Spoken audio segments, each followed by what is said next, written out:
twakutangira eshaha neza Agacencwire ebiro byo kwezi nabirira mukago kwezi no kukubanza umwaka n'2026 Serena Nuwamanya na nyine Sunday Brian nito turabenda kutwara mu Agacencwire agutwatebekanisa ekire kintu za kwakira mtu y'amakuru tugaruce n'amakuru ombwejwire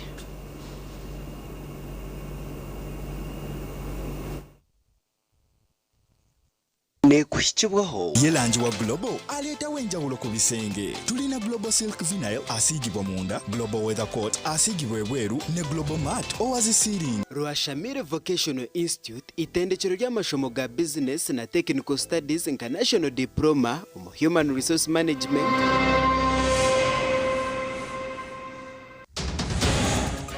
Agacencwire kireki imikoro yo kusecuro cyo kuzahura Uganda eco murundo rwa 20 aha rukorero ceremonial grounds. Now the economy of Uganda has recovered and gone through 5 phases. Urukutekatekwa kuba munyamahe ayitsere mjenzi we abwa matatu omurashere cyuruhura kana teka twakuba yitsirwe kakoza bar manager icyo busasi shanga umuntu nayito umuntu Obeira yetsimbira hantebe ya katano muri ntungamo atuyirehwa kesharingo na hakanisa ebiranjirire umuntu nabasata singa kombara zona bakarangirwa nisho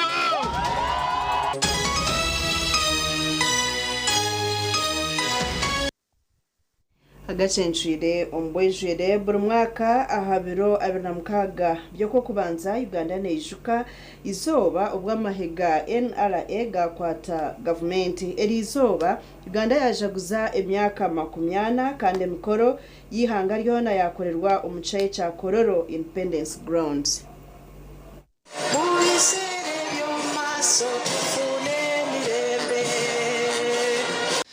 Mwaka habara na mukaga byo kwezi ko kubanza ihanga Uganda n'iryijwizo bw'amahega NRA gakwata government kandi imikoro y'umurundo rwa 20 mwaka ogo yakorwa mu cyayi cya Kororo Independence Grounds.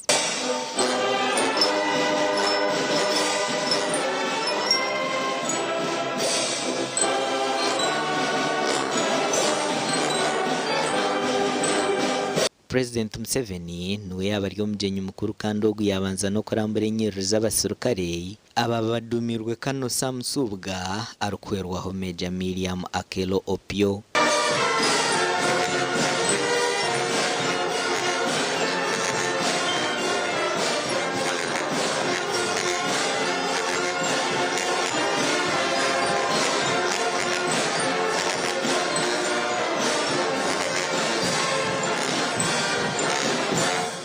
Omukoro guhona gwahikoho n'abandi bantu bebitinsa omuri abajwecerwa b'amahanga ishabaramuzo musya Justice Flavian Zija ababiri habahwezi ba mukuru w'ihanga hamwe n'aba Prime Minister ba Minister hamwe n'abandi binji omukwaye ubutumwa bwe President Museveni yagamba ko mani minji babandize kugataha kugaruza butye by'ubwiga okuhangutse hamwe no kongera umutinda haby'amaguzi kandi hati borecerire bya teknolojiya.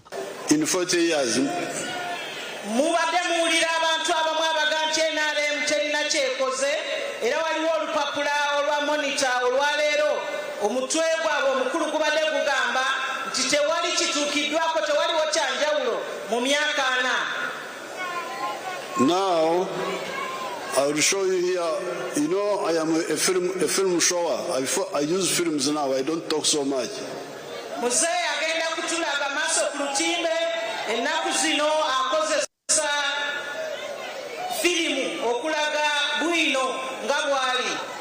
Now the economy of Uganda has recovered and gone through 5 phases. Ebyenfuna bya Uganda bikyuse kinene nnyo era biyise mitendera etaano. First of all, minimum economic recovery. Okusookera ddala waliwo entandikwa okudda engulu. Ebyenfuna bya Uganda okudda engulu. Kubanga ebyenfuna bya Uganda byali bizirise kati NRM n'ebize engulu.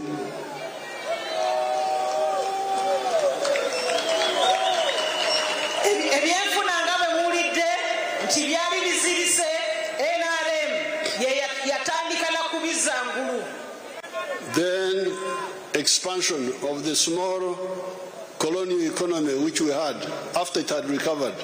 Ekyaddako kwe kugaziya ebyenfuna nga bwe byali abafuzi b'amatwale nga bwe babireka nga bitono ddala ng'ebyenfuna wafunda naye NRM n'ebigaziya.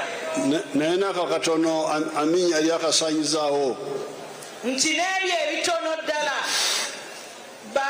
abafuzi b'amatwale bye balekawo Amin yali abisanyizaawo.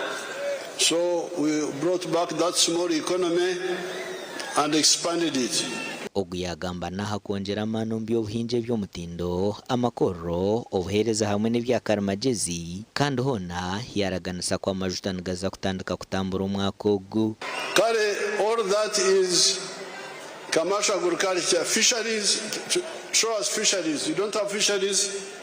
Ebyo byonna bye mulaba bye byenfuna okulima okw'ebyensimbi. Now the economy is moving very fast. Ebyenfuna biri ku speed ya yiri. We are growing at 7% now. Bikula ku bitundu 7 ku kikumi wetwogerera wano. With the oil we are going to go into double digits.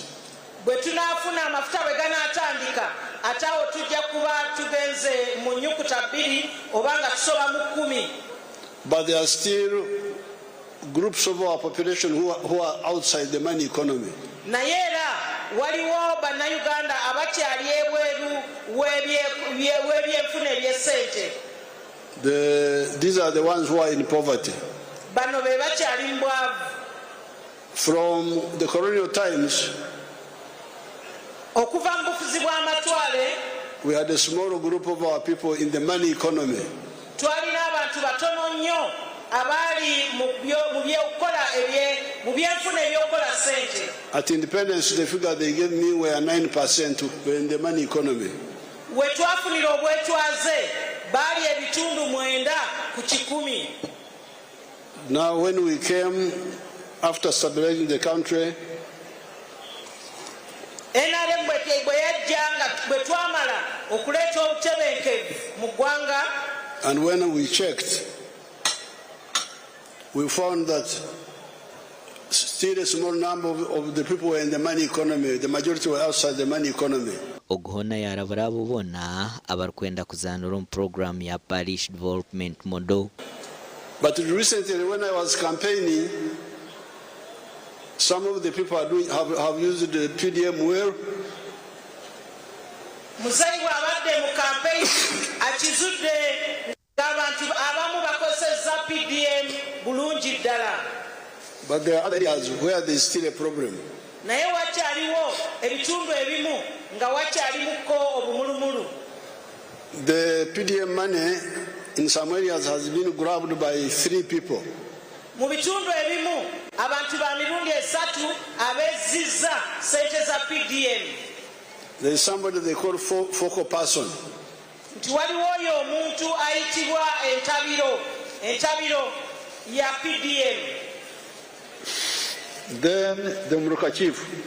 Ne wabaawo ow'omuluka. And then they appoint a puppet chairman. Ate ne wabaawo ne chairman abalondeddwa. So it must be, we are going to amend those rules of the PDM.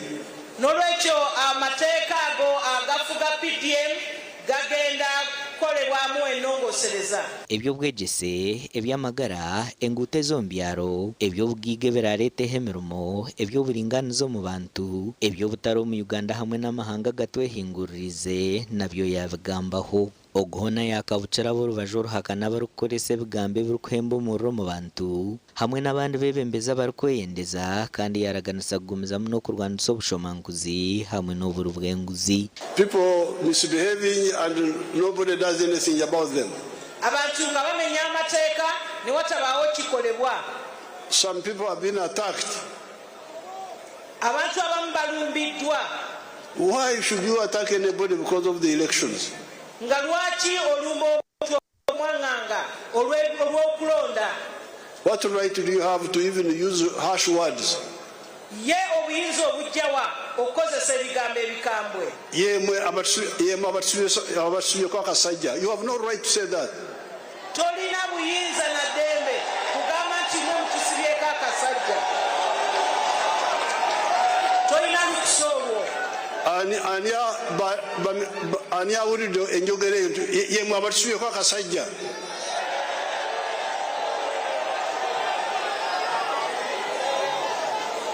Why would the police hear this and keep quiet? Police eyinza etya okuwulira kino n'esirika. Bwanyuma President Museveni yahaabo boona abakozire ebirukusiimwa emidaari kandi emwe aha midaari eyagabwa harimu ogwa Distinguished Order of the Crested Crane ogwahabwa omuramuzi owahuumwire Justice Lalif Ochan hamwe na Mr. Balot Hassad owatandikireho okwombeka okw'omurembe kandi omudaari ogwa National Independence Diamond Jubilee omu bagutunga barikumanya munonga n'omwami rwa munono Nathan owahwerire President Museveni okumuheeka aha gaari okumwiha omu bicweka bya Ngoma akamutwara Tanzania.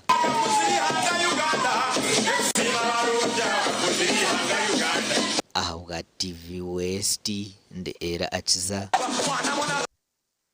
Webale akiza abatura mu tawuni ya Kasese bayoreka obutashemererwa bwanyuma ya polisi erikuraza omurro obutahika omwanya okubasa kuraza omurro ogwaba gwakwata motoka yaba ehekire enkaito kandi hono murrogu gukajosya ekahwaho mpaka ebi byabo muri Kisanga omuri Nyamwamba division omutawuni ya Kasese. Motoka namba UBK 529 yabe pakinjire nkaito zabagiga hare kandi yaba nerugo muri Kampala bitwiye ko mutawuni ya Kasese bagitwara mu garage kugira ngo hagire cyome kibayosya aho noho yakwatorwa murro. Abasajja yalese motoka bacoce wansi kati babajocheze eri wansi omurro ne gukwata kumbe motoka mwabadde mu jorojoro ozimanyi zibona bagagawale nezikwatibwa omuliro abavubuka ne bafaayo nnyo okuleeta amazzi n'omusenyi motoka n'erema kati ne bagisembezaako wali ku maaso nesaawa zino bakubidde poliisi nesaawa zino tenajja motoka y'omusajja ebigwaako era omuliro guvudde ku buzibu bwa wolodi babadde bajoca wansi omuliro we gwavudde kwatira ddala motoka up to now it's still on fire. That's it. Kurijira harisa address bakorrahi or mukama wenkitezi yabategerize motoka ejo kupakorra ebintu konka kuyaza kuhorra ngo motoka yakwatwa omurro.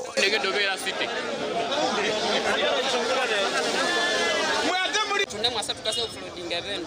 Nama bingo kutukubuka mutaka ntera motoka yawe ina moshi. Ngasomalira kwa na motoka ina moshi tukati mbano na isi tukaba nabuwa titano bongo. Motoka yamayiko kubwaho abantu habo busungu bunene bamata motoka yehima erisali myayo abataka habwe chini yakina na bintu byamabere waho nabo masure motoka yehima.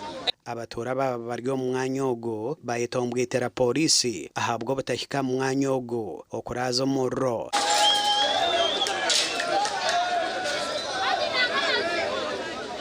Polisi ya Kasese teina makulu enonya bekalakasa leo bawo omuliro nga guno teina kyetuyamba bagikubira nesigala ng'etudde kirungi tuli kumpi ne polisi banange ziva brigade weziri lwaki tebajja batuyamba ng'abantu ate ffe abantu mufe ate ffe tweyamba nga abamateeka nga webali mungaleta bintu bya mu millions of money ukalangera nyumba transit yosi ya masha ya mahwa kusa atasakane chidea na chume cha namihaho beitu mazima nga utu obulume kunene habwe government yetu eno ematoka ya mahiro akuine polisi singatabana no polisi no muuma iyagalwa eri batukase tuwatikaye erisalimi amatoka abataka bamayihiramu amani bamawaticho wa mutaka. TV West yagezaho kugamba na Nelson Tumushime omugambirizo wa polisi habwa Rwenzori West ahasimo konkogo tiyabasa kwata simu zeitu gasha kwa Gerbert Muhanguzi.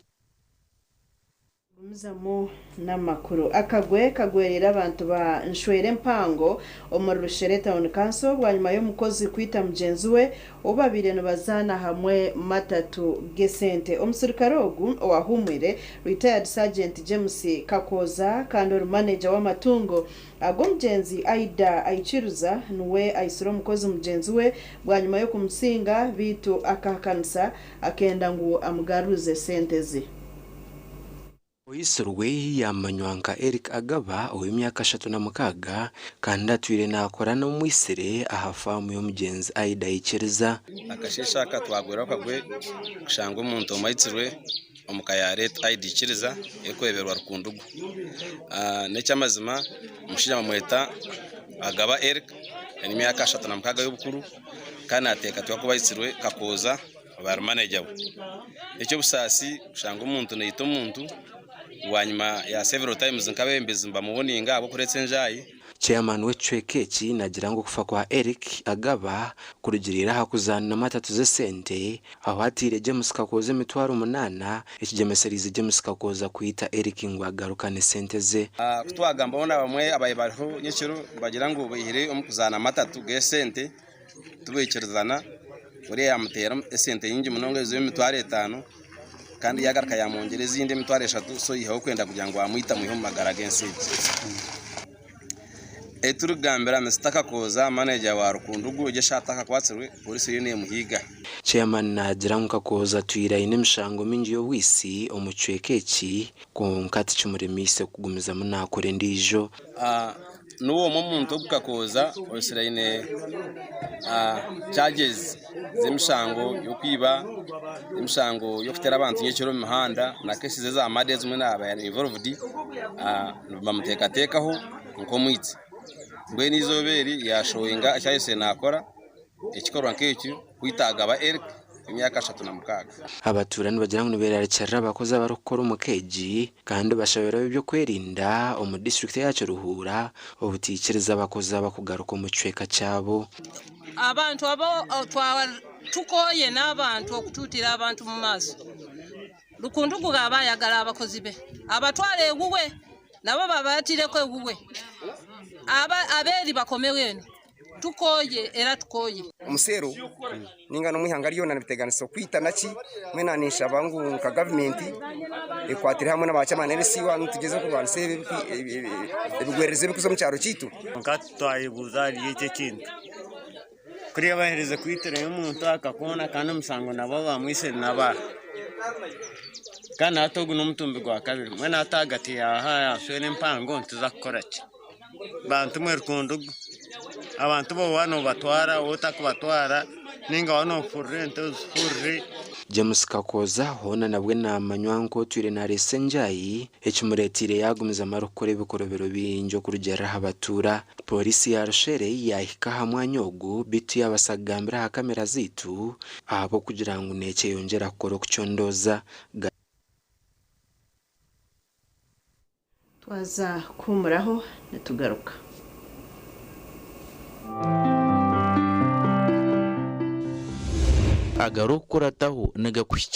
Movit Relaxer Cream brought to you by Africa's leading hair and skin experts. I get to wear my hair like I live my life.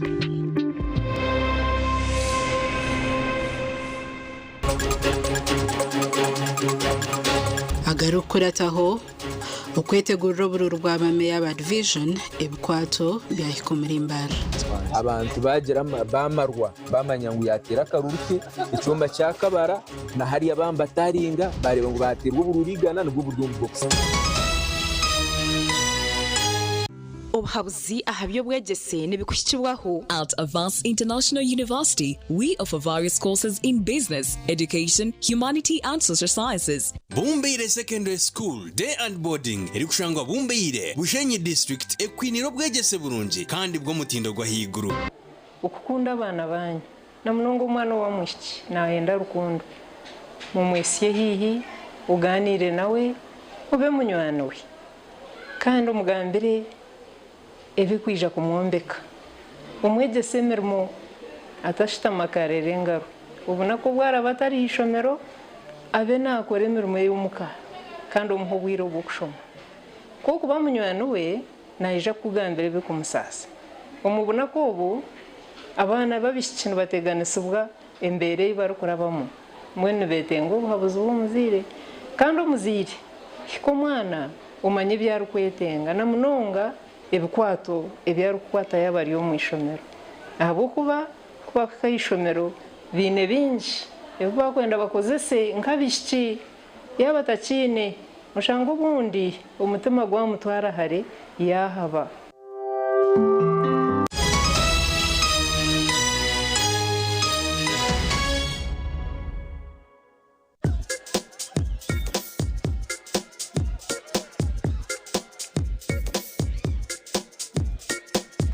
Are you in panic? Or you're afraid to make a move? Don't worry. With Kazire Red Tonic, you will put her in red moments. And with Kazire Power Tonic, you have your game powered. Enjoy Kazire Red Tonic and Kazire Power Tonic, the natural organic products. Kazire Power Tonic, made from nettle tea, ginger, grapes, and honey. Kazire Red Tonic, made from watermelon, pumpkin, grapes, and honey. Power your game and ignite her happiness.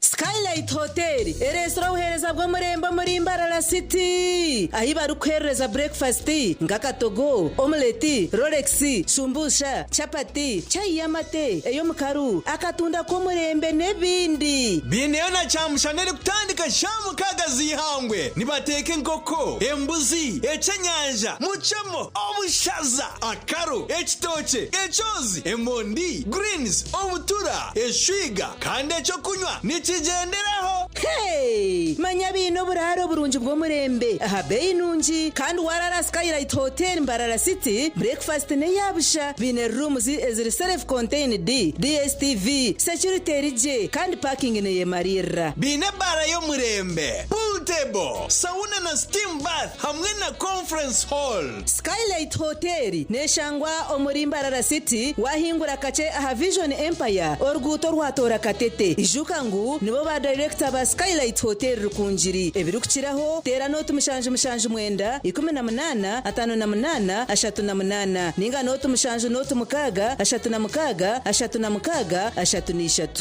33 kubujwireje turkwetaga no kugamba aba original garments bari sirempinduko mu kujwara nibajwe kabashija nabojo hamwe n'abana na perfume zone bine suits z'umurembe ezimbaga eza office amasata gagumire na t-shirts empare za office hamwe na za casual wear denim jeans hamwe na shirts jumpers na sweaters z'umurembe bine na shorts hamwe na belts enunji abarkwenda vests boxers hamwe na socks original kiraba original garments abashija enkito zanye nunji is the original is our office sneakers hamwe na flats original garments nibashangwa hala Grand Mall Imbarara City a High Street ahamwa rogo kubanza room number ya kana note mshanju 82 emwe mshanju mukaga note na note mshanju note emwe mshanju mukaga note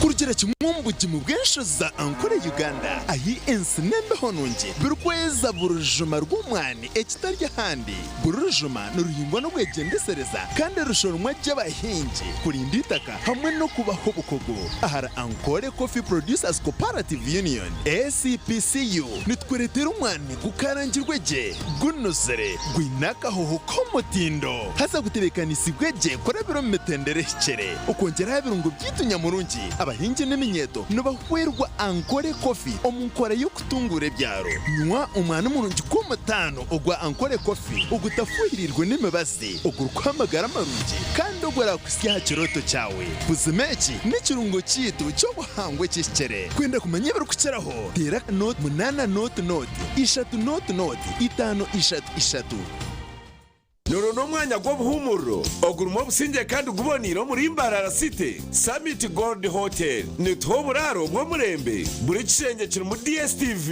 intercom na wifi tuneza cottages za gardens impango ezokoramo amagenyi agaburikika oine business meeting leta abantu bawe conference hall tune restaurant ekutebekanse ebyo kurya ebyaburi muringo rero cyaka kukiringa bine bara erimo ecyo kunywe cy'ikacyo cyona ecyo rukwenda ebyo kwerinda byitu bikebembire bindi byona okubukinga tera 0754 tusange asungine n'akatare k'akatozo akashozi kabiharwe omurimbarara city. Bumbeire Secondary School Day and Boarding eri kushangwa Bumbeire Bushenyi District ekwiniro bwegese burungi kandi bwo mutindo gwa higuru binabashomesa batendekirweje abeji nibahikira hidara rya higuru buri mwaka nirimwe mu mashomero agari kwijagebembire Bushenyi District. Bumbeire Secondary School ine library na laboratory na computer lab ziri kwemalirira ahabwa abeji kandi zirya mutindo gwa ministry yebyo bwegese. Bumbeire Secondary School ehandikise na ministry yebyo bwegese bine UNEB center number emyanya kiriho okurwa munsi niya yo kubanza okwiko munsi niya yakana 2026 kumanye biri kukiraho tera note mujanje 2 ashatu na mwenda 21 ugambe na director Mr. Barahuka Denning.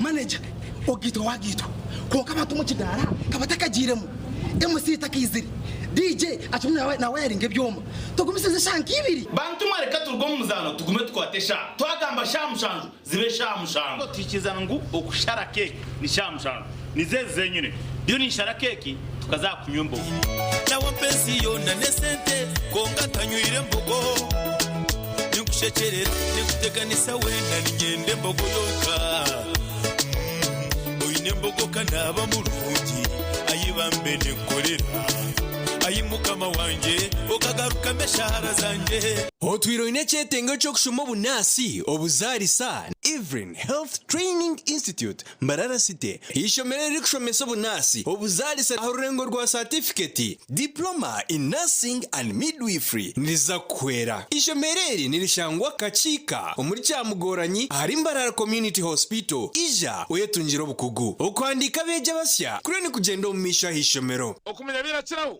tera noti mushanju 8 mushanju 50 abrinina nkaga ugambe na principal. Evrin Health Training Institute Mbarara City improving community health. You used to tell me that I don't make you happy. All that time you would be complaining. I'll call you every day. Yeah, yo, baby, don't go. You can now get all the Chibuzi out with MTN voice bundles. Call all networks. Kubei Dondoro. Buy a 25-minute voice bundle for only 1,000. Or buy any daily voice bundle of your choice. Dial *100 *21# and select daily or use the My MTN app. When we talk together, we are unstoppable.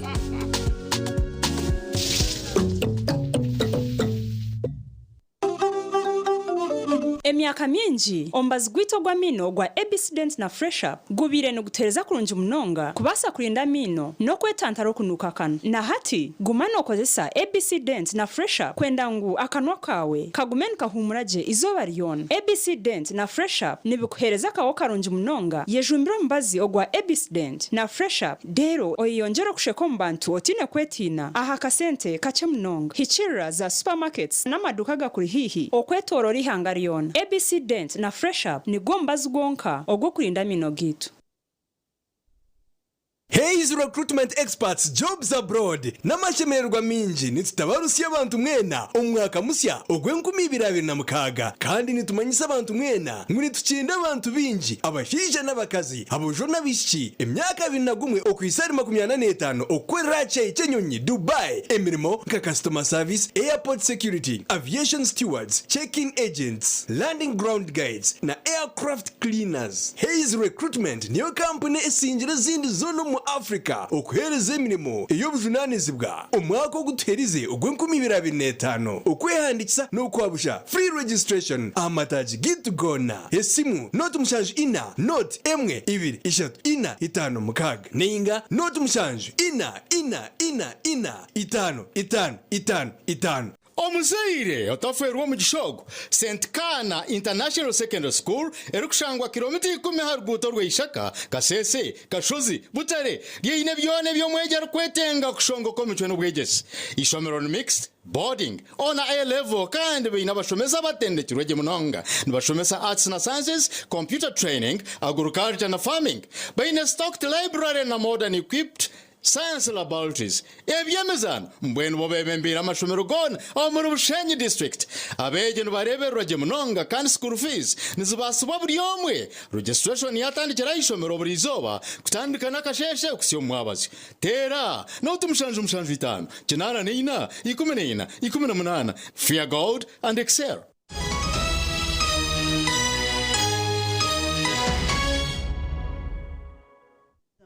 N'agacencire obirayisimbira hantebe ya katano muri ntungamo atirake sharingo ko businje arukakanisa ebyarugire omukaroro oguni John Kabeho kandi akesharingo akakorira mutawune ya ntungamo nekigenderwa eco koreka obutamarwa nebyarugire omukaroro akarangirirwe orwa katano.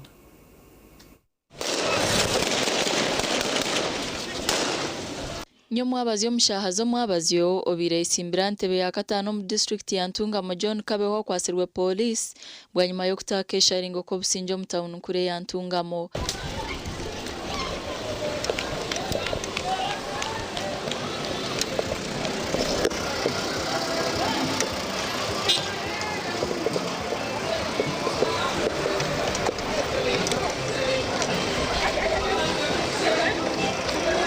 Abebyo kwerinda barebukire bari kureta obusinje aho batira amasaso mu mwanya okutera tia gasi hamwe n'enkoni.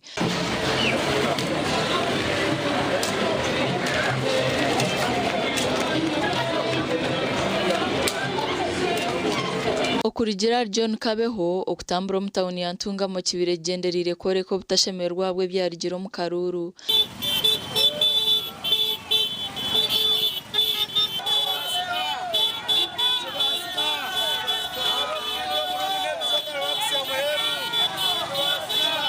Umuntu nabasata kusinga gombora zona bakarangirwa ndisho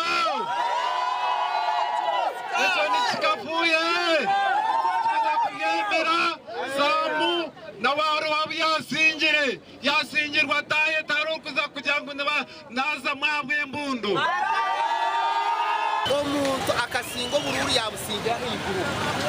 yamusingira higuru yayo paseti nyingi abashuma bije batwibira karuru abantu kwiba karuru nyo mushana nikujwa babene batembunda abantu bateza karuru babene bareta barote tire bagitransom ebyo bintu tukubye no mu Ntungamo bamwe abejumbiro mu kwesharingo ku nabo borekire nshonge zatuma nibejumbo mu kwesharingo tukamasibre na hati kuhamya ngujoni Kabeho nwacha paseti akaruruke kandi yakasinga munonga so tubire surprise rwatu rwaho tukahura nibaranjiro muntu wabirotine karuna kamwe ahagura twenda mu bantu opposition bo kugira ngo abo bito turantera igana NRM mwene hatiya nibenda kumana bacyutinga omuntu nasinga akisinga baranjiro muntu akasingirwe so bagiteka kubayo kabantu abo batubire munonga turiye munonga ka Uganda president Muhitu Museveni bitusaba ngo tuyambe abweshonga ikimaskana siga karuru nagaza kustera abweshonga yembera kuzamumera kuteganiza nitwenda karondo mbubino Burundi ikimaskana cya Uganda kandi yambimwe abantu bayiguru batarika kwerangira oguhamwe n'abahagizi be barekwirwe kandi rizoba yagambo n'abanyamakuru abibireho izoba rya nyomwabazyo mbayire nisoberwa nyowe omuntu ori very innocent urukutonganda ebi ndikureba ntanamusho ganje wagira umunsi nkarunda karuru abantu bakankunda bakakampa kuba ninye nazo mu kihome aha muheru bwo kwetongana ebi byona nibyijaho bwa nyuma y'akakiko kari kuteza bururu kurangira Samuel Mucunguzi rwa Kigoba obirari mukuru w'entebe ya katano ko musinguzi wa karura katirwo rwa kana orwartalo no twatandika tubire sakatandikere twatandike rizoba Zamu n'amakuru ubwo turi kwirira ekiro cy'ebirabyo na mushanjo ko kubanza 2026 Electoral Commission ya Mbarara City akasheshekera izoba batunga ebikwato omurimo n'obururu oburi kuza kukozesebwa omukutora n'abebembeza harurengo rwa bameya ba divisions n'aba kansara babo okutanaho n'obururu obutirwe omuri Mbarara obusigire nubwija kuterwa bari kukozesa obwoma obwa kanyabwenje. Amazina Senyomo Gideon Shonga n'akaruru ka nyinshi akarabe na mushanju tuya murembo rwambara umuruboma ebikwatebi ebyako murembo rwambara omushaza kasheshe byakirwa abebembezi Electoral Commission omurembo rwambara obebembiremo Violet Atur abandi bantu abayikomwanyugo harahabo abesimbere abanyamakuru abyo kwerinda kandi abo mu rwabo gwaguriye kuba bakarebi box orundi ballot papers black boxes ziri ballot papers ezaba city division mayors n'aba councillors babo akawulo kanyeke birabiri na musanje tuna ba candidates mwenda twatwina 10 kyonkomu ya rugamu wa north murinda Ivan akarugamu so tusigaze ba candidates mwenda so north ina ba candidates bana na south ina ba candidates batano. Electoral Commission aborembo rwambara nejangwa amurundogo oburo kuza kuterwa nyincha kare nabo kose byoma byakanyabwanje tukozesa BVVK machine buli polling station ejja kuba na BVVK operator na operating a machine egi so buli voter kuija making sure yo thumb ogiteiremu bagisoma bakwakalolo kawo thumb yetakozere face yakwata face yetakozere abijakora ekimu haliyo kijakora. Yes. Okay, akaga tusibura murebi. Otusibura murebi tukubaterera bayiraba mugende voter turnout bayireri hansi nguno buhoyire. So tukubaterera mukana kawo kanyenkya. Tugende tukoma bebembezi right. Orurwanye nchakal Electoral Commission jirango no bukutandika shahemwe zakasheshe shahi 10 zo mwabazyo nbakubantu baheza. N'ikintu cy'urungi ahubwo abantu bakambateka ngo ubwo bwa president tuza kubutera tuteka mu ibinkumu ahaco neco cha biometric machine eco nikireta habaho transparent abantu bagera bamarwa bamanyangu yatera karuruke icyomba cyakabara na hari abamba taringa bareba ngo baterwa ubururigana nubwo buryo mu box kandi gramaziko munziza gukora because nakora kahingwire tukatwi namasiko but they failed. But this time I saw the president was insisting that they should use bakose machine zezo kateke birungi byonko kujo kugomo Electoral Commission askansenyomo Gideon aho murembo rwambara twaza district ya Kabare oku abarukore bikuteza bururo bashobora kukubetebekanise cyaye komye kutera karuru izo bariyanye cyakarebera na mushanje bikwise kubanza umwaka 2026 akana karuru kabameya n'abakansara babo antebe yakana.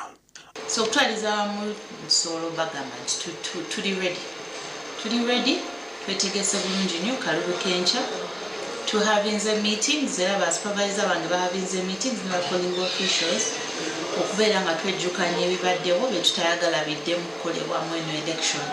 Aisha Nansubuga orukore byokuteza karuru omwanyugu nagirango bine myanya kwingana nshanje nena yokutera makaruru abatezi bakaruru nebingana 1038 kaga na mwenda. Siswala gamba nti no babajja kubeera bwe bati naye kuchenda bye ku assessment jenkoze ng'omuntu nsubira nti tanape eja kubeera kuwagulu. Aisha nahindera arusha buri omwe okuba obusinje omukaruraka njagala obajjukiza abalonzi ne ba candidate ekisooka kyabyo nabagende balonde bano bantu baabwe betaaga ba meya betaaga okulonda omukulembeze meya anabayambako okubaleetera facilities closer to them. Awa TV West ndi Senyomo Gideon na Nelson ahimbisibwe. Zemu n'amakuru omukushonjera omuranga gwa president omukurwanisa obworo abantu nibaraburwa kuhangahangaho emirimo y'omutano okubasa kwebisaho bakabisaho n'amaka gabo ebitwabishanga omubatungi b'enjoki omurisanga nyabushozi kiruhura. Omurimo gwo kuri senjoki nigurebuka nko kugangira ha muntu wa burijo ahabwo kugira ngo nizirwana munonga zerarekereza abantu beitu hati twakusyaho embozi ku rugo mu bantu abazishangiremo cyama omukurwanisa obukene na munonga abakaze n'eminyete. Western sa president witu wa Uganda umwami Yoweri Kaguta Museveni akanyohoreza kuba umwanya wo mukutekamu factory y'ubwoki kwegesa aba eminyeto okuri senjoki no kupakinga no kurondera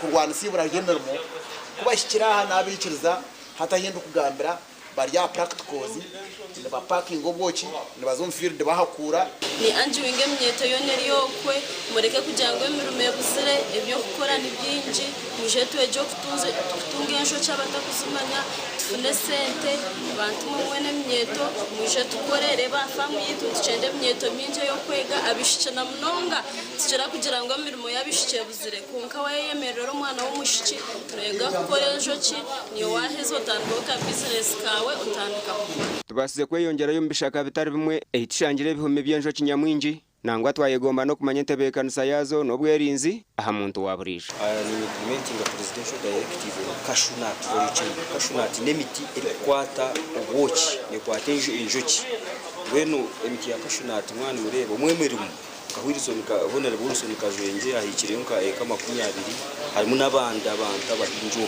binji kuno so emitejo nimirungi aha kurinda ubuhangwa hamwe no kwata enjoki zikatwereza obwoki hata 10 cyawe waheza kukiyo mu company ya Ramsey eyindi kukurira ninja kukwereka ninza kukwegesa kora cyoteri ecume cyo no hembo morro ocyotera utekamwe mugaju por policy ebishashara den wanyuma yoza kubitekamo ecume cyo kitwara ureba mu mwanya gwono gwakunda gutaruho umuyaga mwingi gutaruho mushana mwingi ukitekayo 2015 cyo cyatahire nzoki ocheza kutaha nzoki okihayo okireta umwanya gunabe nkoreke nkogo ko kugureba okiteka aha katandaro nkaka deno cyeza kiteka katandaro nkaka oro buyonjo nkogo bwo kureba embera zo mutano zishangireyo enjo cyeze nibazihakuro mu ihangwe teretere konka kandi nibetantaro kuzosya no kushisha obwoki tije ya leta kabuza abeje birra barebe kikorwa abeje bara kandi wano tayisaba je nyino hembe mwiko mu rubaju nkomu hata hinduga mbere njoki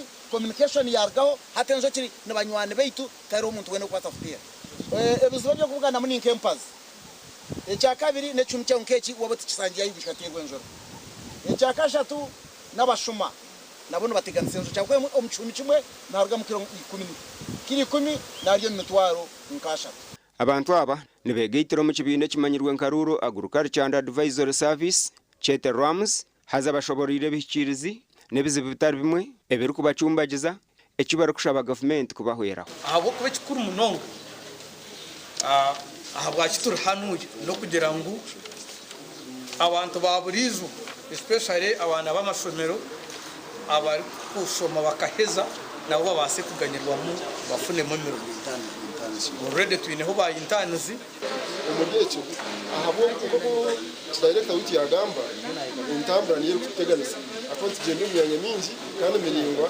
tuzatunga abantu abo okuhakura okujejena no kupakinga obwoki ogeisireho no kutamwe bindu birungo byete variation nabyo nibyetengo bukugu bwo mutano na sente zirukumara ndisande William ahabwa TV West Sande William twaza kumuraho nitugaruka.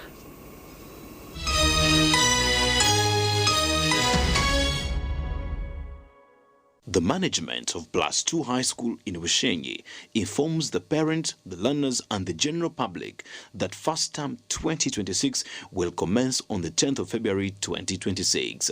The office is open from Monday to Friday for those that wish to seek admissions in Senior 1, Senior 2, Senior 3 and Senior 5. The school is located in Nyakabirizi, Bushenyi district. For more information, please contact the head teacher on 0772 006 426 or 0703 069 869, or you can call the MD on 0782 489 111. Katochi katochi ino bunuzi bwayo katochi kerya mutindo katochi okurugerizo abantu banje tibarigaruka kugirenda kwa mutima byaguma binamashemererwa ahabwo kuba natongoze cyo kunywa kisya ecya katochi mugume munywecho katochi ino bunuzi bwayo katochi kerya mutindo katochi ine chama chayo muhute katochi yerya mutindo katochi Touch alcoholic drink inuzire kandi terkuleta hangover nekogwa bakabiri Foods and Beverages Company Limited otaka ikize myaka 18 otanywaho. Rwashamire Vocational Institute itendekero ry'amashomo ga business na technical studies international diploma human resource management, public administration, guidance and counseling, computer science and English IT, records management, accounting and finance, business management, journalism, tourism, building construction, electrical installation, mechanics, plumbing hamwe n'agandi minji. Amashomaga gona nagabuzubwa ebitongore nka UBTEB, DIT hamwe na Makerere University. Rwashamire Vocational Institute twine in service, pre-service hamwe na short courses netushangwa Rwashamire Town Council aharuguto rwantunga mu Rukungiri kandi kwehandikisa nukugendo misho. Tera enamba zesimu 0 mwenda mukaga mwenda 0 Obwengula obulabiko obulungi okutuukira ddala ku ttaka erya langi eya kitaka. Langi zino tuzirabira ne ku bisenge, ku mmotoka ne mu bunyonyi kw'ossa ne mu bisolo eby'enjawulo. Langi eno erungi ya buli kimu. Langi bwe bulamu. Okusinziira ku langi ez'enjawulo enkumuliito ze tulina ku Global Paint, ye langi wa Global aleetawo enjawulo ku bisenge. Tulina Global Silk Vinyl asiigibwa munda, Global Weather Coat asiigibwa ebweru ne Global Matte owazisiiringi. Weefunire langi ya Global ku hardware yonna ekuli okumpi. Global Paint, a reliable product. Na hatutokikirize ngurika shemerire kutandika kwega hatshori inzira ngo abanze yamero ruju ahari Aliana Junior School twehire kutebekanisa no kwegesa umwana wawe tukamushomesa kandi tukamugunjura kurungi twine nasare na primary ahambuga nkuru zishomero rwebihurose korano rya Town Council Mbarara City abashomesa bitu nemirya abana nibareberwa kurungi kandi byo kwerinda bimemize shonda zona nangu nebisere byishomero nibibasibwa buri yomwe okwenda kumanyibura kuciraho 0 mukaga mushanju cyenda na mwenda 20 na mushanju cyenana na mushanju na 0 mushanju na mukaga cyenda ni 3 nshanju na 8 cyenda nemwe. Aliana Junior School, a great start. Empowering girls of today and tomorrow. Welcome to Chivura Girls Secondary School, the premier girls secondary school located in the heart of Ibanda town near the Diocese of Northwest Ankole Ibanda. On the foundation of the Anglican faith, our school offers a supportive and inclusive learning environment where girls can grow, explore and discover their full potential. From academics to arts, sports to leadership, we provide a holistic education that prepares our girls for success in all aspects of life. Apply now and empower her to become the woman of substance she is meant to be. With courage, we march to progress. Contact 077 693 1113.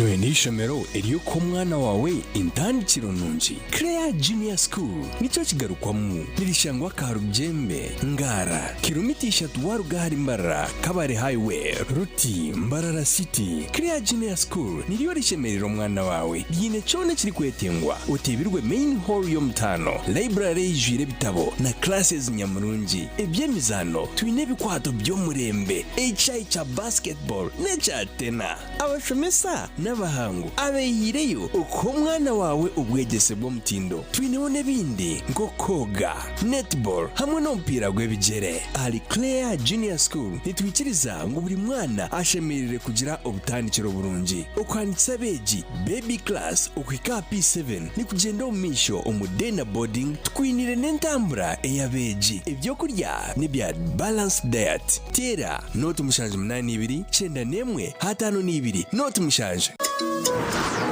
Chuchumura kabozi komora kabozi Chuchumura kabozi tuntumure stressi Tuntumura burwiro komora kabozi Oshemezo mu wife oshemezo mu husband Komore chukunywa cha kabozi multivitamin drink Chukutasyo munsi y'amagara marungi Nichukuyamba ho kwigura misi Chereta manu masyo mbashije hamwe n'abakazi Nendijo megasho kwata kabozi multivitamin drink Otuntumura chubaro na stress Echo kunywa cha kabozi multivitamin drink Nichukorwa bakabozi Health Products Limited Chamibwa UNBS kandi churuhombe pimo bya milliliters 320 Omuduka supermarkets hamwe n'imotoka z'abakabozi okwetorori hanga ryona okushubara no kumanyibira kuciraho 0 mushanju 02 15 91 0 emwe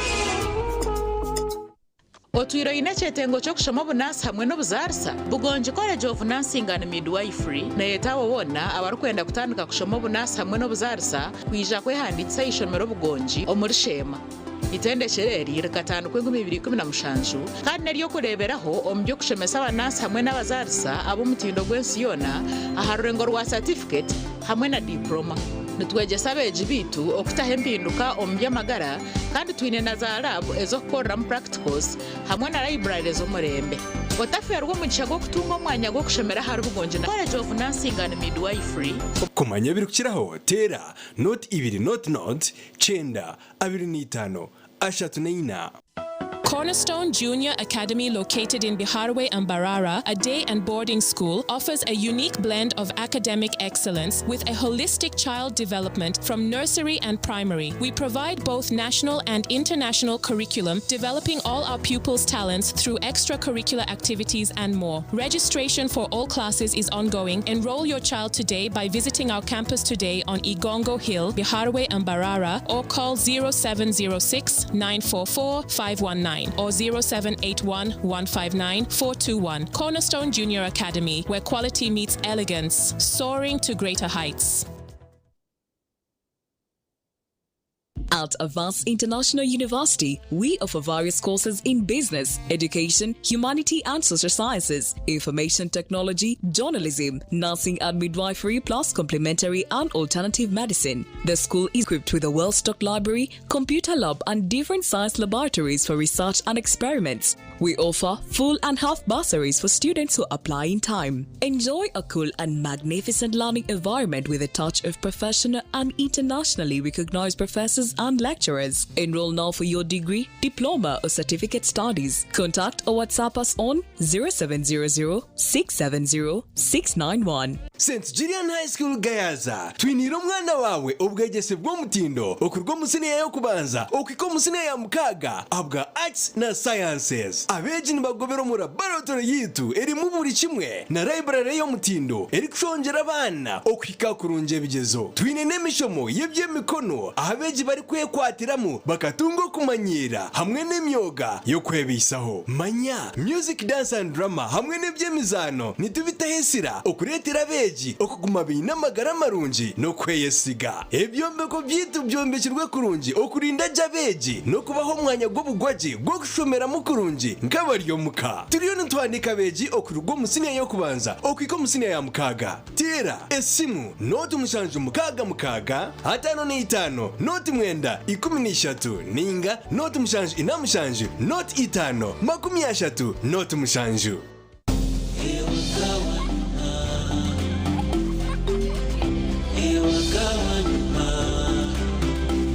Welcome home to entertainment,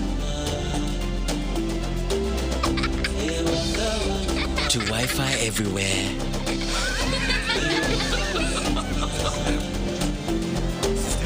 to high-speed internet, to security,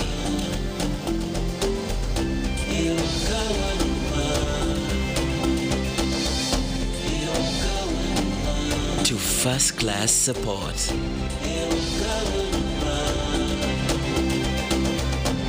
To convenience.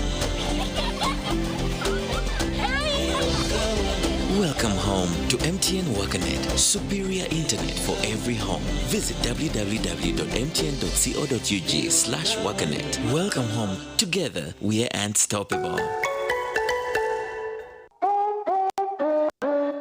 Start something new, something uplifting, something so effortless and golden. A thirst-quenching burst of sweetness and malty flavor. So rich and full of memories. It's 100% taste, 0 alcohol. Try it, savor it, feel it elevate every moment. Sip after sip, gulp after gulp. After all, life's about turning ordinary thrills into golden chills. Start something malty with the new Eververse Malt Apple and Pineapple. Try the burst of sweetness and malty flavor. It's 100% taste, 0 for alcohol. Available in a shop or supermarket near you. Evervest Malt. Make every moment golden. Evervest Malt is from the makers of Pepsi Cola in Uganda. St. Michael High School Rugazi ni ishomero rirungi ery'omutindo kandi riri kwesimisa ni ishomero rya gavumenti ahansi ya USE ryamusinje gwekereziya nerya dena boarding niryakira bojo n'abishiki nirishomesa science na arts ona A-level bine library y'omutindo computer lab ninungi erimu buli kimwe classrooms eziri kumara kandi ez'omutindo nibashomesa bari kutuma nkora nka curriculum ensya okweri kwegesa bine projects nkorutoke okulisa embuzi empunu kandi omubyemizano tinori kubingana aha district abashomesa batendekirweje ebishere by'ishomero nibibasibwa bashanje Rugazi Rubirizi ninga baterera asimu noti mushanje 288 22 23. Metropolitan International University, a multi-campus university with campuses in Kampala, Kisoro, and Mbarara. They offer various courses in disciplines like computing, education, humanities and social sciences, business administration and management sciences, tourism and journalism studies, information technology, agriculture, health sciences, and engineering courses. Full and partial bursaries of tuition are also available for those who apply in time. Enjoy a cool and magnificent learning environment with a touch of professional and internationally recognized professors and lecturers. Come for your degree, diploma, or certificate studies. Empowerment through knowledge creation. Hey! Makobore High School Rukunjiri. Ernishomero eryabojo bonka eri bari kushoma bari kurarayo bine ona A-level nibegesa arts na sciences bine computer na science laboratories ubuzima beji bona nibayikira yiguru administrators na staff n'abahangu batendekirwe kurungi ishomero riryamusinje gwedini kandi abeji bona nibegesibwe mice nibaresibwa kurungi ebyo kwirinda birije.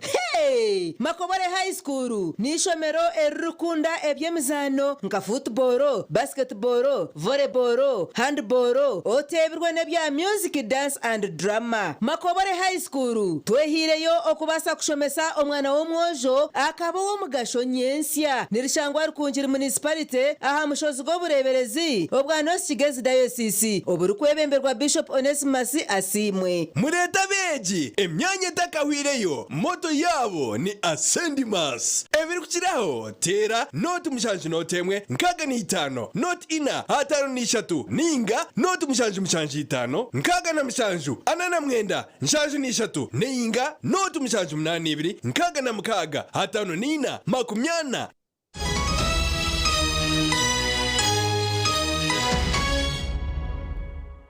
Tugumizamo n'amakoro abantu ba Rugarama na Warugo basimire amanya Cohen Champene okubatindira orutindo orwawargo rubwita egombore ya Kakanju hamwe na Chamhungo mu Rushenyi kandi obwo murundo rwo kubanza kuba MP. Abatura ba Rugarama erukushangwa Chamhungo mu district ya Bushenyi basimiro hereze kusinga karuruko bwa MP ahabwisha za Rwigara West aha murundo rwo kubanza okuba yambekiza bucyorutindo rwa Warugo.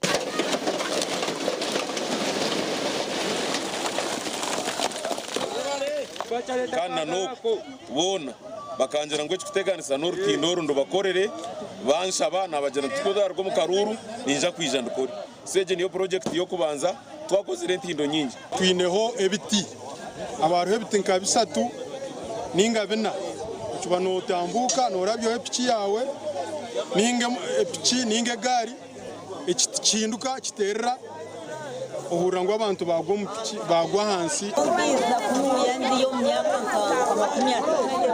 ungambire nizo kunyaye mwana wanje ngenda nabana banje kiza nsanga hona hatyari akiba hatyari cyukuka sokorara kabari mwene ruhanga nakora twino kusemererwa tutkuriro muranga gwa amanyako ni champeno ngunaiza kukoro bitindoru nitwe nkayero si tuyiza namani twasibon tukora ababorekere ku kibire kisya okureba ngo motoka nizambukira ha mwanya ogo ekibire kitakabahoga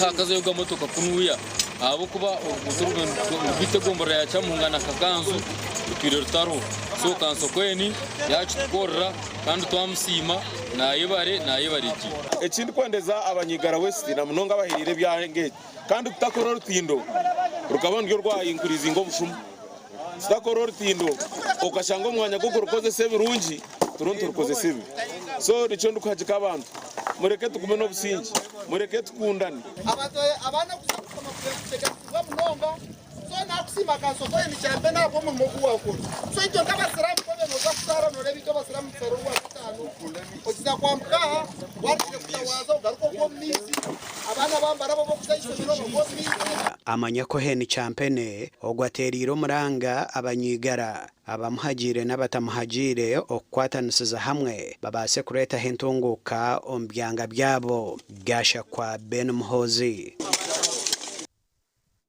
n'amakuru agebye mzano timu ya Nyakibobo esingire ya Nyaruhama na gori 2 arubsha umugwa kamaririzo ogwempaka zo kumanyitse myeto kubasa kurwanisa ebitokoza wonko empaka zitebekanisiibwa ba National Drug Authority zibiro mu district ya Ntungamo.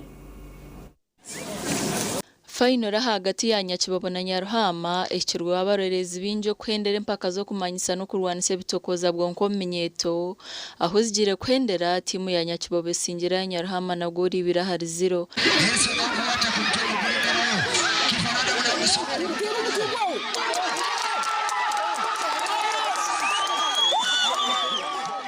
Timu 14 z'ebyaro zetabira mu mpaka zitebekanisiibwa ba National Drug Authority n'ekigenderwa cyo kurwanisa bitokoza bwonko. Emirundi mingi tugezaako kunoonya abavubuka tubanonyeza nga tugenda mu cultural institutions ezibatwala mu makereziya mu makanisa mu muzikiti okutuusa lwe twalowooza nti abavubuka abamu tebali mu masomero tebagenda mu makereziya tebagenda mu makanisa tebagenda mu mizikiti tebalina cultural institutions ne tugamba tugenda kubasanga tutya kwe kusalawo ne tugamba nti abavubuka bano katugende mu bintu ebisinga okubanyumira. As they play sport, we reach out to them, we engage them in models and ways on how to prevent drug and substance abuse. Kandi ubwo bwaburiye no jo kusoma je no jo gukora je kandi no jo garagabira siyanyu mugasho ogutakatandikiire habandizo gw'abakaza utimu yabahana mesinje ya nyongo zinagori birahari busha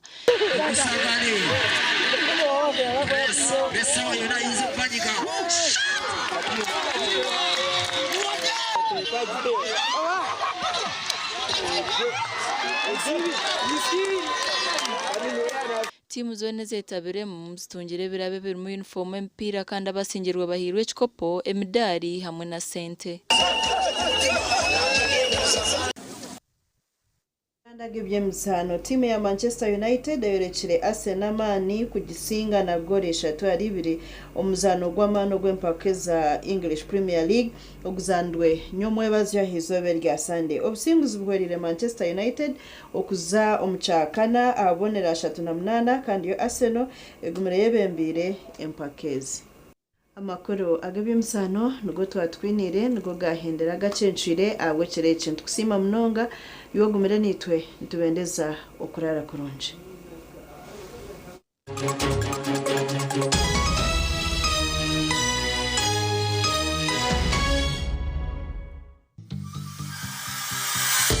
Ekiri kurataho